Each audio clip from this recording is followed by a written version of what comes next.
Today, we're working on the ModSquad Scion TC.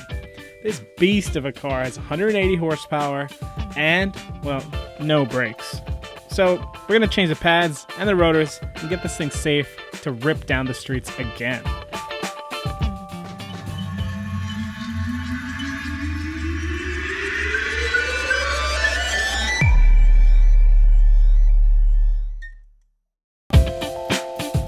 Here are the tools you're going to need.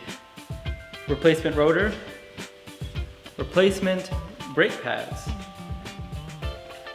You will need a socket wrench with sockets for your brake caliper bolts. You'll need a torque wrench for the wheel, some brake clean,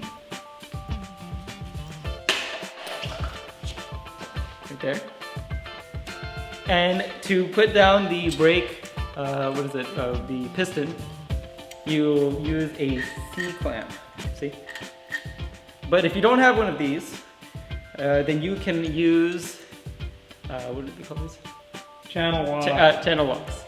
Wrench, or I mean not wrench, what's another? Pliers. You can use pliers. Have it. As usual, start by cracking the lugs while the car is still on the ground. One thing to note is that a lot of modern cars have wheel locks. If yours has one, don't forget to grab the key.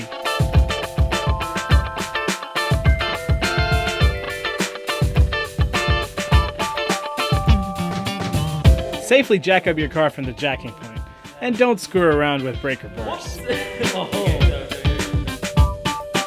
Always remember to use jack stands. You don't want to end up as a okonomiyaki.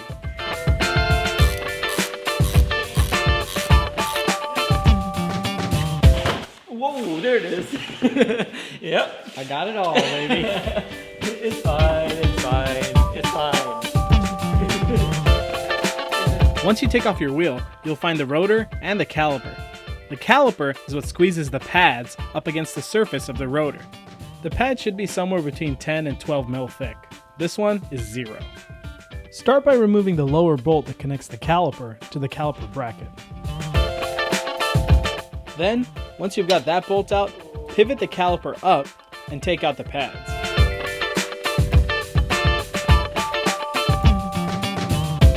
This is what we pulled out of the car, and this is a new one. See the difference? See? Once the pads are out, swing the caliper back down and put the bolts in. Change to your 17 mil socket and take out the bolts for the caliper bracket. Dan, What? it's the wrong way.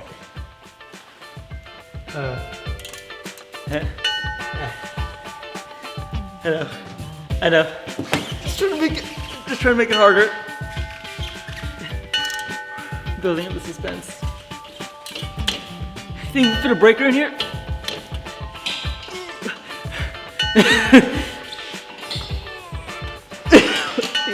I'm about to pop a hernia, man. This is rough. This is rough.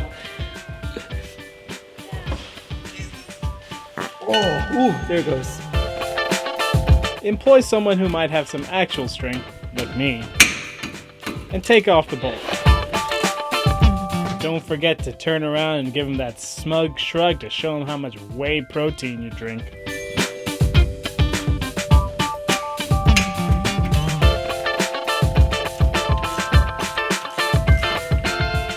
Once you take your caliper off, always make sure you hang it either with like a piece of wire or bungee cord or something to the strut or the suspension so as to not stress the brake line here. If you don't have that, then try to just find a nice stable place to put it.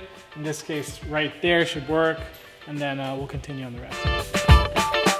To take the rotor off, all you need to do is kind of give it a couple whacks and it should come off like this. If it's being really kind of a problem, then just kind of take like a rubber mallet or a hammer and whack the face of it on either side, and it should break up the rust enough to pull that rotor off.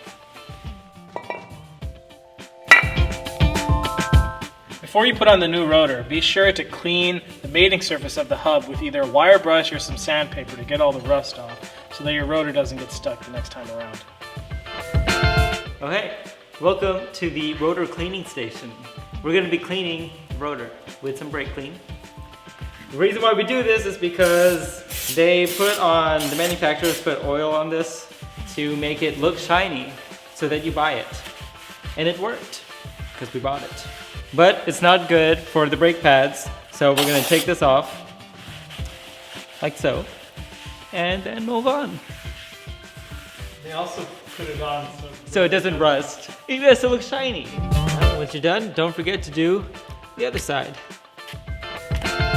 Okay, with one more of these and do the job.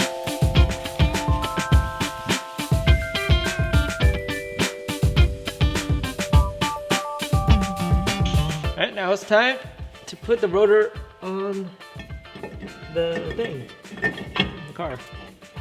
And what's nice is to grab a couple of these lugs, you could even just do one, get it in place so it doesn't do that the whole time.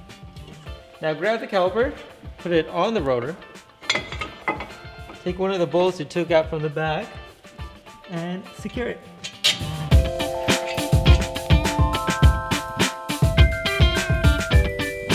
Now take off that bottom caliper bolt from earlier, swing the caliper up, and put in your new pads.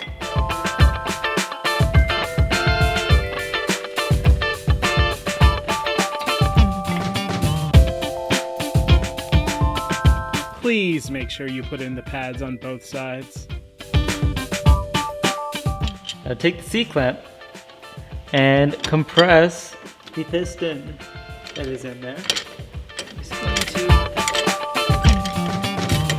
The reason you want to compress the piston is so that the new pads, which are much thicker than the ones you took out, will fit.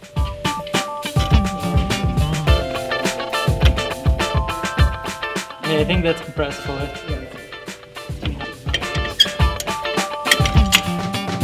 Push in the caliper bracket slide so that the caliper will fit when you swing it back down. Then reinstall the caliper bolts and torque them and the caliper bracket bolts down to the manufacturer's specs.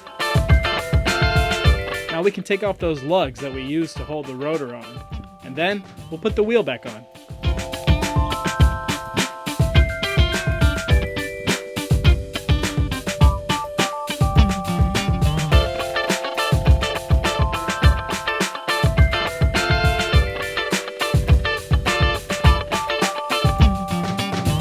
Don't forget to tighten these and torque them down to the manufacturer specification once the wheels are back on the ground.